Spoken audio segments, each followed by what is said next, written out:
Ratchet and Clank PS4 is a game I've been looking forward to for a while now. After hearing over 3 years ago about a Ratchet and Clank movie to be made, and then sooner hearing that a game was going to be released alongside the film, my hopes were high. Heck, it even made my It's never been a series obligated every release because I invested with it around the release event of the movie. and it didn't disappoint me in any aspect. The story in Ratchet and Clank is pretty simple, but brilliantly portrayed. The game begins with Captain Quark in jail, beginning to tell a new inmate his side of the events that occurred in the game. Though not just in this cutscene, it takes place throughout the entire game. It then transitions to Ratchet making his way to the Galactic Ranger tryouts, the Galactic Rangers being a group of heroes defending evil in Ratchet's galaxy. He ends up not making it at first, though through great circumstances he discovers Clank, they become the dynamic duo they're known to be, and end up becoming a part of the group.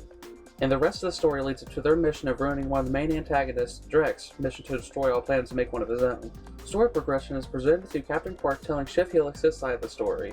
In-game cutscenes, and through outsourced parts of the movie developed by Rainmaker Entertainment, the company known for Reboot, whose garbage Barbie movies are released every 10 minutes, and the movie cutscenes are great, but the inclusion of them provide no incentive to watch the film, because all the important parts lie in the game. But they're Canadians, not all their decisions can be perfect. Nothing commendable in terms of media has ever came out of Canada. I mean, we almost got crash landed, but you see how that went. Ratchet and Clank PS4 is beautiful, looking like Pixar levels of detail and animation. Knowing the fact that people said the same about Tools of Destruction all the way back to 2007, and seeing this now astonishes me. The music has to be the least exciting part of the game though. It sparsely has its moments, but each time I considerably thought about the music, I personally wish I'd be listening to the soundtrack on Ratchet and Clank PS2. That's not the reason you aren't hearing the soundtrack in the background though. I just can't as easily obtain the music as easily as I can the original games, and yes, it's better. The gameplay in Ratchet and Clank is nothing short of amazing. I have not one complaint regarding the gameplay. The gameplay is a mix of platforming, gunning, and puzzle solving. As Ratchet, you'll be platforming, gunning, sometimes gunning in airships, and doing hoverboard races. This game has to have one of the best categories of weapons I've ever used throughout gaming.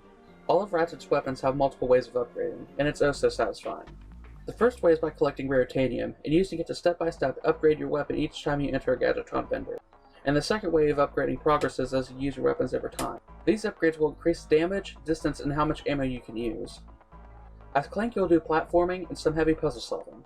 Clank's puzzles aren't as anything extreme as Uncharted's puzzles, and they serve as a great difference in pace compared to Ratchet's gameplay. Aside from the puzzles, Clank has multiple chase sequences throughout the game, which are different and pretty fun.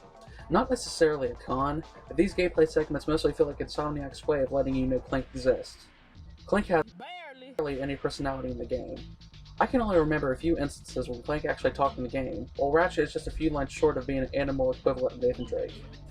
You can also collect holocards, which increase your Raritanium and the amount of holocards drop out of the enemies you defeat, and add many different incentives to collect them. One thing I truly admire about Ratchet and Clank is that it's 2016, and the game doesn't force you to have any reason to buy holocards through microtransactions. In order to obtain them, you must buy them, have them drop out of enemies, or trade in duplicates to receive cards you already don't have.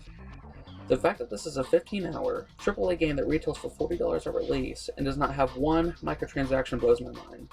Ratchet and Clank PS4 has to be one of the greatest, if not that, then the greatest experience I've yet to have on PS4.